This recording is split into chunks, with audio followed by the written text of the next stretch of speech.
বাঙালি মানেই মাছের প্রতি এক আলাদা ভালোবাসা, আর যদি হয় সরিষা পাবদা তাহলে তো কথাই নেই। আসসালামু আলাইকুম, তাসনিম রজনীতে সবাইকে স্বাগত।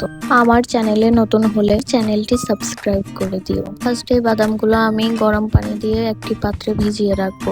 এরপরে একটা প্যানে সরিষা তেল পরিমাণ মতো দিয়ে মাছগুলো একটু ভালো করে ভেজে নিব। আমি অবশিষ্ট তেল দিয়ে রান্নাটা কমপ্লিট করব। প্রথমে দিয়ে দেব কালো জিরা, এরপর দিব কাঁচা মরিচের পেস্ট। এখন একে একে সব গুঁড়া মশলা অ্যাড করে দিব।